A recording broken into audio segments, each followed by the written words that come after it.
Welcome back to Naruto Anime Review. This is part 8. And this one, it will be going over seasons 13, 14, and Road to a Ninja Naruto the movie. Why did I pick this particular one to go over this one? Because Road to a Ninja came out during season 14. That's mainly during this period of time, so that's the reason why I picked it. Now 13, like season 11, is mostly a filler season, per se. There are some interesting episodes here and there, like, well, for one thing, we get a chance to see the origin story. Well, we get a chance to see Killer Bee's backstory, well, of how he became Killer Bee. And you get a chance to see A's backstory as well, of how he became Razakage. Yeah. It's a bit of a slow build of a season, per se. There's an episode, one episode in here I thought this was really interesting to bring up. There's one episode where teammate is basically trapped inside of a cave and they want to slow down the whites. It's also revealed at the start of the season that after the first day of fighting, the Allied Shinobi forces lost half of their forces. Now, when the war first started, it is mentioned that they had 80,000, and the White Zeno had 100,000. By the end of the first day, White Zeno lost 50,000, and the Allied Shinobi forces lost 40,000. So half in the first day. That is a bit of a surprise to see when it comes to the show. Yes. In the Team 8 episode, when they're trying to slow some advance of the forces, and of course prior to this, it's revealed that apparently before the second day starts, apparently the White Zenos basically have been sucking chakra out of some people and posing as them, trying to infiltrate some areas and try to just lower it down even more. And this is a problem up until the start of the following season. Well, when I get to it, I'll explain.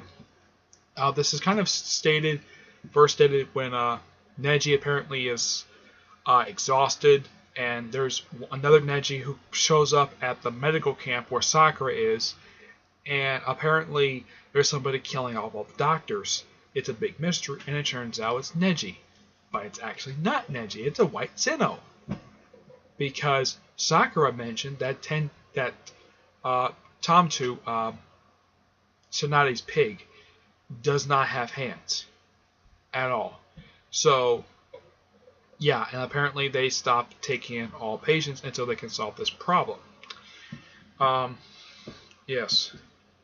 In the Team 8 episode, which they also kind of separated this as well, trying to figure out who is the imposter, it turns out the thing posed as Hinata, which was weird, and of course they were fighting, and of course they were fighting in a mine of all places, and the only way to try to figure out who was the the fake one, they decided to play rock, paper, scissors. Now, they played it several times. Shino himself eventually loses, and he gets knocked down. It turns out Hinata is the one posing as him, basically because apparently her Byakugan doesn't work at all. So, yeah, and it's also kind of teased at that, like, it reveals some things about the characters, like Kiba likes to take walks with Akamaru.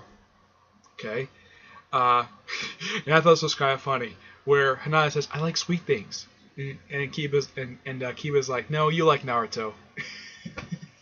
Yeah, it kind of teased him. And of course, later on, they figure out that yeah, she's in love with Naruto, making them the second and third person to figure out that. Well, Kiba and Shino are the second and third people to figure out that Hinata is in love with Naruto. So at this point, 3 people have figured it out. Yeah, 3 people have figured this out. It's an interesting side of character development when it comes to the character. I mean, they agreed to keep it a secret for her because they're friends. And I'm kind of glad the fact they didn't have it where the creator had her hook up with either Kiba or Shin. That'd be kind of stupid. I liked later on when she hooked up with Naruto. But yeah, it was an interesting episode per se. Eventually, not only they reveal when Tsunade and Razakage meet up with Naruto and Killer Bee, they of course, well, Razakage fights both Naruto and Killer Bee. Tsunade refuses to fight Naruto because, well, one thing, Naruto is from her village, and she refuses to fight him at all, and she respects the guy too much.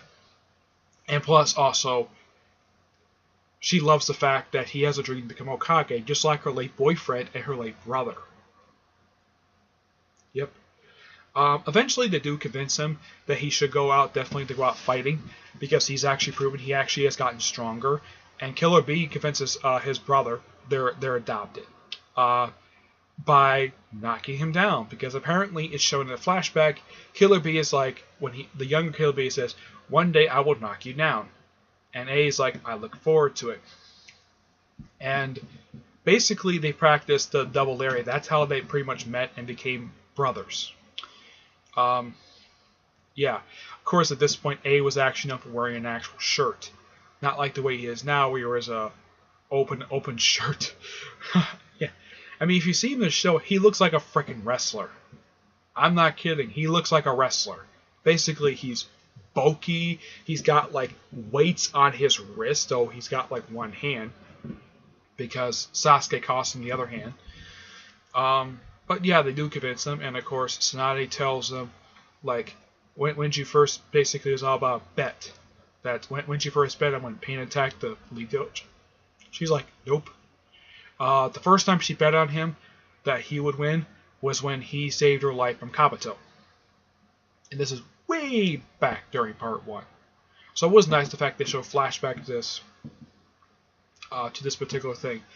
But the rest of the season has this 6-part of Power, which I decided to skip over because I wasn't interested. It's basically what this 6-parter is simply kind of explaining the whole thing of how Kabuto got his bodies to make his reanimation jutsu.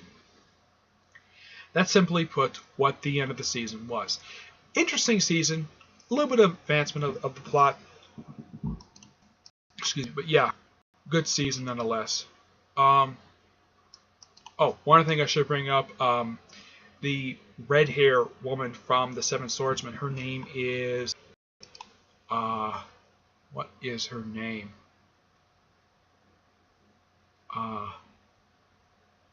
Amarai? Yeah. Well, she basically was taking out a lot of hidden cloud forces. And of course, Omi, kind of like this guy, he's a student of Killer Bee. He basically is not a coward. He doesn't want to be a coward. That's why he tends to think too much. He takes her on, basically takes her to sort of a area with quicksand. And apparently, after fighting for a while, she apparently took a liking to him. Okay, a dead woman liking someone who's alive. Okay, so Obi gives her his apple lollipop, and she gives him her swords, which she keeps. Yeah, but she's probably the only one of the Seven Swordsmen, well, one of the few anyways, who actually was not sealed. Yeah, they have to seal them in order to basically contain them until they can figure out a way to release the reanimation jutsu. But yeah, interesting season nonetheless. Now to move on to season 14. And the season starts out with Naruto and Killer Bee kind of arriving near a particular battlefield, basically defeating what looked like the Allied Shinobi forces, but actually they're all white Zeno, and he defeats them very easily because he can detect that they're not really the actual people. So Naruto is like, okay, there's a battle that way, there's a battle that way, there's battles over the place. I gotta stop this war right now. So what does he do? He activates his Shadow Clone Jutsu, sending hundreds of Shadow Clones all over the place to basically solve the problem with the White Zeno thing, and of course he does know about he does learn about the reanimation jutsu, but later. But yeah, and of course Gaara has an encounter with his late father, the fourth Kazekage. Of course, he knew he was there all along. Of course, he does get sealed. It takes a while also if they get the other people to get sealed, like the Razakage gets sealed later on. Of course, he gets sealed in the most bizarre way possible. Basically, Naruto asks Ado, basically that's the nickname for the eight-tailed beast that's inside of Killer Bee. How did the Razakage defeat him during his rampage? He doesn't exactly remember his rampage very much, so. And he asked him about that scar on his chest, and apparently some people, he said he refused to talk about how he got the scar, and it turns out he actually did it by accident. Yeah, it turns out he did it by using one of his fingers during his battle, and he makes a mini Rasengan to take him. Of course, he also tries to use the Rasengan Shuriken. Tamari, who sees him, basically sees Rasengan Shuriken. She thinks it's a Rasengan. It's a different move. She's never seen the actual giant Rasengan. She's never seen that movie before. But yeah, and of course, Gaara, when Naruto arrives, Gaara's like, Naruto, what the heck are you doing here? And then of course, Ino's father explains that Naruto and Killer Bee convinced the Razakage to allow him to participate in the war. Despite the fact Gaara is upset about it, but he's happy to see Naruto. Of course, he figures out that this particular Naruto is a shadow clone. And this is, of course, after they defeat the Razakage. Yeah. But they defeat pretty much almost all of them except for one. The Tazakage is the only one they don't beat. But, yeah. Yep. So,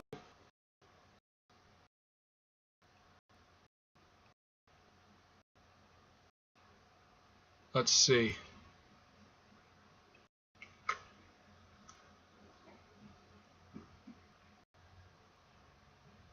Yeah.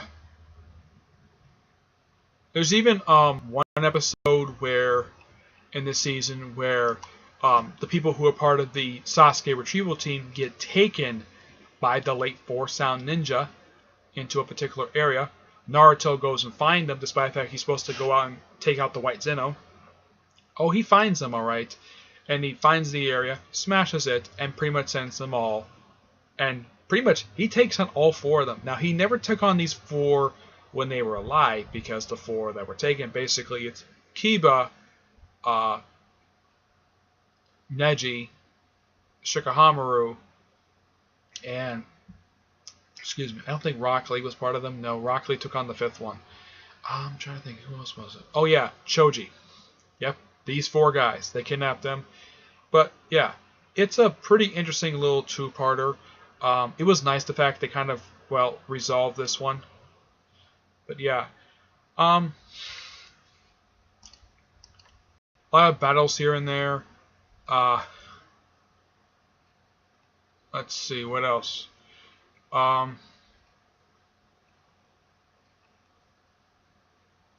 Let's see.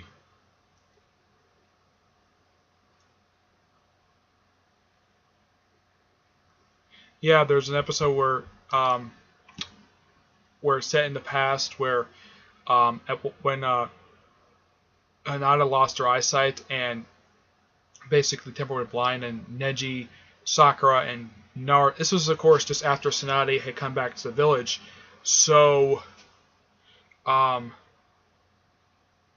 they decided to have a celebration, and Hinata really wanted to see the fireworks, but she couldn't because she couldn't see. And I thought it was so funny. Basically, it's like, okay, can you come with us?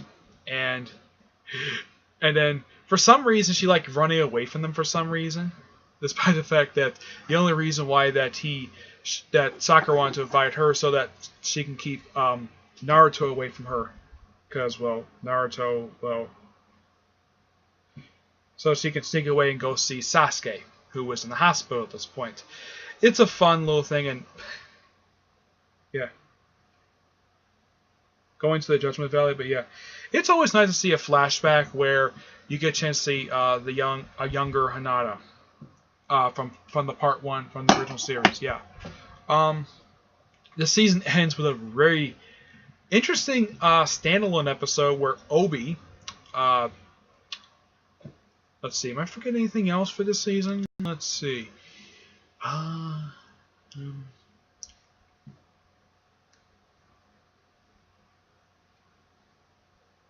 Oh yeah, there's an episode where Hiei comes back and they take him out.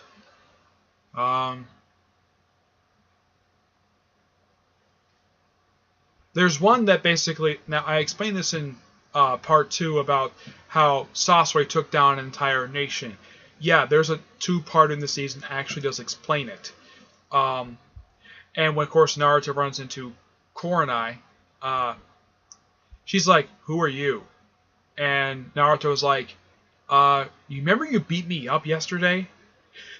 Though, of course, I think it has been about 2 or 3 days, but yeah, I thought it was so funny the fact that she actually forgot the fact she beat the crap out of Naruto for not giving up Sasuke. Yeah. It's basically Naruto working with Team 10 to get a prince out of the country. Yeah. There's also an episode that kind of leads into the Road to Ninja movie, which I'll talk about soon. What else? Let's see. There's one where there's an episode where Lee and Guy basically face off against a legendary Taitsu master, and will they earn his respect? Let's see, what else? Let's see, am I forgetting anything else?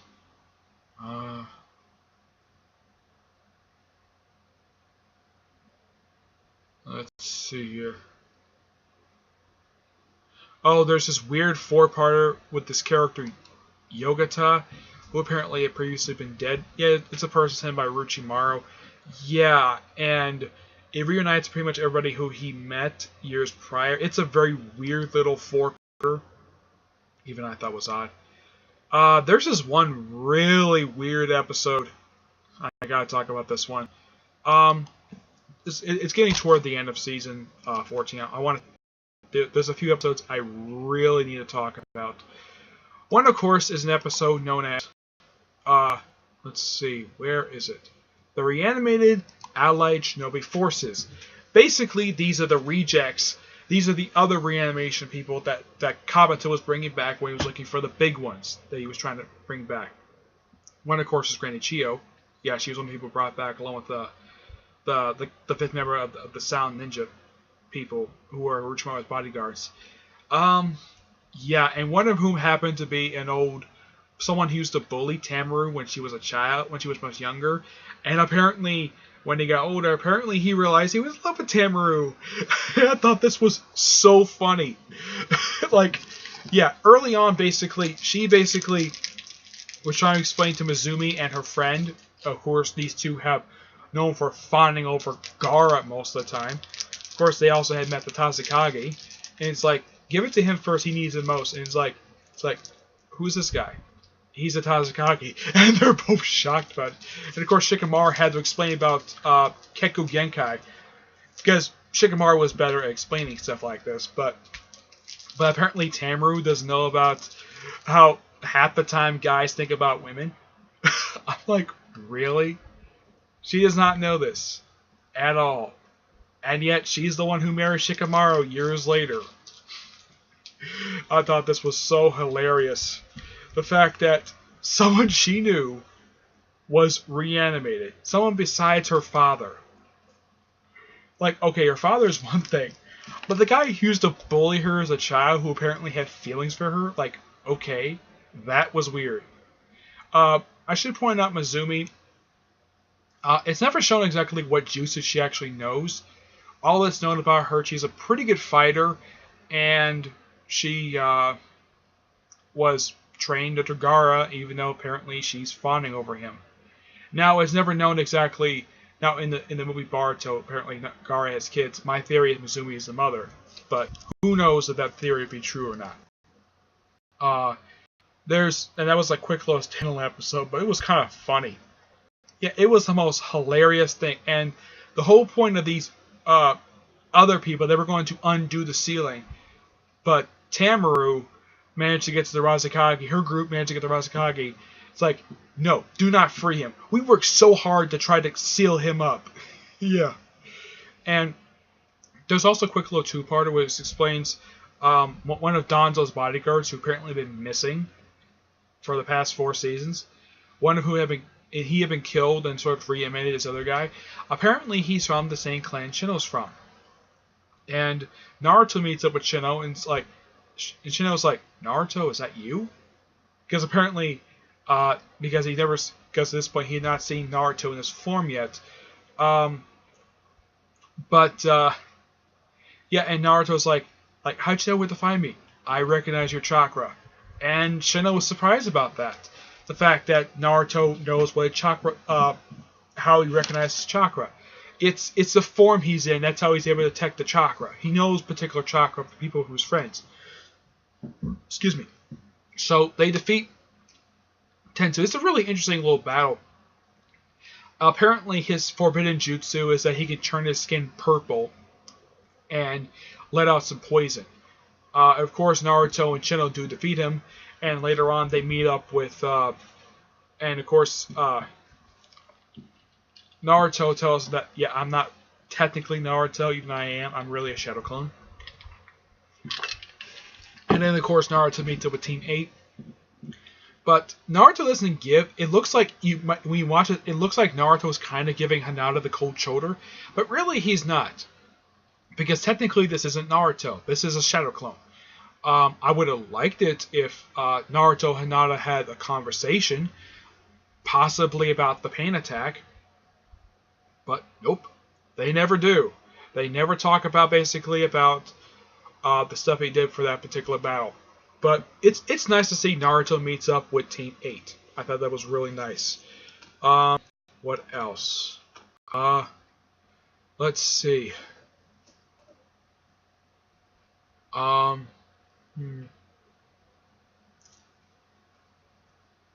There's one episode focused on the Jirajiki, which Naruto and B took him on. Let's see. Oh yeah. One last episode to talk about, then I'll move on to the Road Ninja movie. This one's called Run Omi, where apparently he decides to, basically, it's revealed that Omi decided to abandon his post to go rescue some kids. This is explained later on. And it turns out he's after a group of kids from the Hidden Cloud Village called the Thunder Brigade. And the reason why he was worried about them was because one of whom happens to be his little brother. And he says he'll rescue them in an hour. And A is like really ticked off. Everybody's so ticked off that Obi decided to abandon his post just to go rescue some kids. Which I do praise him basically. Well, not for abandoning his post, but basically going to help these kids. Which he does eventually find them. Which are surrounded by white shinobi forces. And they apparently also took refuge inside of a giant, I don't know, looks like a statue or a fallen ship or something. I think it's a statue. Where apparently it's metal inside. And it kind of looks like a submarine. But yeah, there's also, when he teams up with him, he does this combo attack, this lightning combo, where most of the group, including himself, forms this lightning combo that takes out most of those forces. I thought this was a really cool move. That all the people who know this particular attack, it's like, okay, lightning sword combo, I think it's called. Basically, it's them putting their swords together and doing this massive lightning bomb that pretty much eviscerates the white Shino forces. And then, of course, they win. But A is like, get back to your post or you'll be punished. And he has to run out there. But I thought this was a pretty interesting battle. I don't think he should have been punished. I think he should have been at least praised. I mean, yeah, he'll probably get reprimanded for deserting his post, but I at least think he'll be praised also for helping the Thunder Brigade. But it's a nice little episode. It's kind of canon in a way, but it's focused on, oh yeah, and he also meets up with a Naruto shadow clone who he inadvertently takes out. Yeah, it's a very odd thing, but it's a nice episode focusing on him, and I like the fact he works with kids to do that lightning combo thing. I thought it was the highlight of the episode, seeing that. If you watch this season, please, when you get to this last episode, do not skip it. It may be kind of an oddball episode to sit through, but watch that lightning team combo, which, brilliant. Okay, so that's it for season 14 that I want to talk about for it. Very good season. Advances the plot tremendously. Yeah, yeah, and of course next episode I'll talk about seasons 15 and 16. But now to talk about Road to a Ninja. Road to a Ninja, basically, now there's an episode in season 14 that kind of helps set up this movie where everybody's going, like a few people are going to the bathhouse, and Rock Lee somehow invites everybody to go, and he decides not to go either. So you have the 4 girls sitting in a tub, basically talking. Apparently, Sakura's envy. She envies Hinata for having a bigger chest than her. Yeah, and some of this scene does play into the actual film. There's an alternate version of this scene in the film, but yeah, and you have the guy just sitting in the tub, just talking, and apparently they're all butt-ass naked. Well, everyone is there. I'm like, okay, it's particularly of an odd scene to sit through. But, yeah, it's also nice to see all 4 main girls sitting all sitting butt-ass naked. But, as a guy, basically, this is just an enjoyment of an episode to see. Yeah. I'm trying to remember. Did I forget an episode? Let's see. I might have forgotten one episode during season 11. Let me look at this up. I may have forgotten one. Because I keep thinking of something from season 11. Let's see here. Here we go. Yeah, I completely forgot about this episode.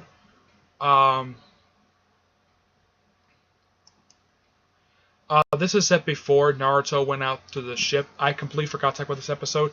I want to talk about this episode before I move on to the movie and talk more about Road to... It's... Oh yeah, and of course, Rock Lee falls to the ceiling, and when the girls are changing, they think he's a pervert. Of course, Hinata's the only one still wearing a towel. Everyone else is pretty much getting dressed.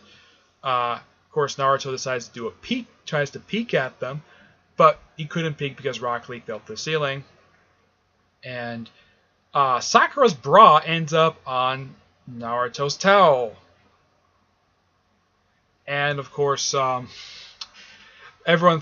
girls think that Rock Lee is a pervert because he decided to fall through their girls' locker room. They try to beam him up, and of course, when Sakura sees that Naruto has her bra, she beats the crap out of him. And of course, later on, the guys decide the only reason why Naruto was invited along because he was suffering loneliness. So all the guys come over to his house, and they all play cards all night. Nice little episode, but there's this one episode from season 11. I completely forgot to talk about this one because I forgot about it. The girls' night episode where the girls go to the barbecue, the guys go in. So basically, they're at 2 separate tables, and Shino is still holding a grudge against Shikamaru for the past few years for not inviting him for the Sasuke retrieval team. Yeah, he still holds that against them. And the girls, basically the 4 main girls, along with a girl who has a crush on Shikamaru, basically this blonde hair girl who's got like little hair sticking out here, weird looking glasses. Yeah. And they're all having fun, talking about the tuning exams. And then Tsunade and Suzumi shows up, sit at the girls' table, and of course, Tsunade decided to sit next to Hinata. And Hinata's like being very embarrassed because, well, she has an older woman sitting next to her. Much older woman. A woman who happens to be about 40 years older than she is. Because I think at this point she's supposed to be about 15. Yeah. Some of the girls tend to be about 15 or 16 at this point. The guys are pretty much that way too. I would say that of all the guys, I would say the oldest ones are Neji and Rock Lee, who are a year older than everybody else. So, by the time when they show the film the last, Rock Lee is, let's see, during the series, I think he's like 17, so he's about 19 when it comes, I think he's like 20 when it comes to the movie. Yeah, I think he's 20, of course. I will talk about Neji soon in part,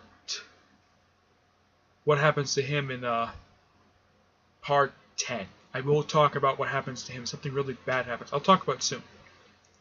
It's a nice little standalone episode. Basically, the whole get-together thing was organized by Ten, my third favorite female character of the series.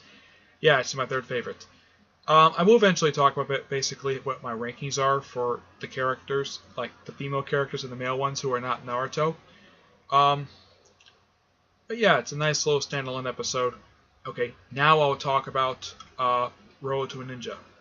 Basically, Mandru Chia, this is not the real one, it's Obito reveal later on. He performs limited, like, basically from a limited version of the jutsu he will use in season 20. It only just affects Naruto and Sakura. Well, they transport an alternate world and how it's completely different. The first thing I notice is how Team 10 is different. Where Shino hates bugs, Kiba apparently is a cat lover and does not get along well with Akamaru, and Hanada, sorry to say this, is a slut. I am not kidding. Sure, she wears more revealing clothes, more confident, and she wears lipstick. How's her clothes revealing? Let's see. She wears shorts, she has her coat open, and she wears her armor like it's a freaking sport bra. I am not kidding. Naruto's parents are alive. Shikamaru is a coward. Not coward, he's an idiot. Choji is thin. I couldn't get exactly what her difference was between her. She kind of acted the same. She's more afraid than anything. Let's see what else. Rock Lee, apparently he has a thing for wearing women's underwear for some reason. It's never explained why. Tenten is more grouchy than usual. Neji uses his Byakugan to be a pervert. I'm not kidding. He does, especially when they show the bathhouse scene in the movie. I'm like, really, Neji? Why the heck would you want to use your Byakugan like that? Of course, he does in the two-part Road to Tenten. He does pretty much the same thing. Of course, also in this reality, Naruto is known as Menma. That is seriously his name. And of course, in this alternate reality, Hanada swears. You know how I know this? I watched a subversion of it. And what does she do? She says to Sakura, she says to her, if you touch her, I'll effing kill you. I'm not going to say the actual word, because I don't like dropping that particular word in my videos. That's why I say F it. Okay? I prefer not to say the actual word. It's just not me. Yeah. So they made Hanada not only a slut, but basically also a potty mouth as well. I'm not sure why. That's like the regular version better. This one I think it's weird that she's like this, though. You should see how she is when I get to season 20, when I get talked about Road to Tenten. Yeah. Of course, Naruto does tell his parents that they're not his actual parents because his parents are dead. Though, oh yeah, also one other thing. In this reality, Sakura's father was the fourth Hokage, and basically Sakura's parents are dead. Basically, it's kind of reverse how it is in the other reality. But yeah, they eventually break the jutsu, and here's something really interesting though. Apparently, Tsunade in this reality decides to wear glasses, which is something she never does in the regular reality. And when they go to confront, of course, they also meet Chief Toad and Naruto. Chief Toad, I'm not surprised there's no, because it's a different reality. Of course, Naruto goes in Sage Mode on top of him, and Naruto's mother thinks he's being reckless, even though he really isn't. Yeah, one thing I thought was really neat when he went off to rescue Sakura, because she got kidnapped by the guy in the mask. I will review a little bit later who he is. But, yeah, kidnaps her, so he decides to put on his father's coat, take one of his kunai, and go after her. And of course he explains, though I'm surprised he doesn't tell his friends. Oh, there is one other person, I gotta talk about him. Sasuke is in the village, and Naruto basically says that Sasuke is pretty much the same as he is, so that they know him. Its only difference is that he's not a rogue ninja. That's the only difference. He's still arrogant jerk. That's simply how he puts it.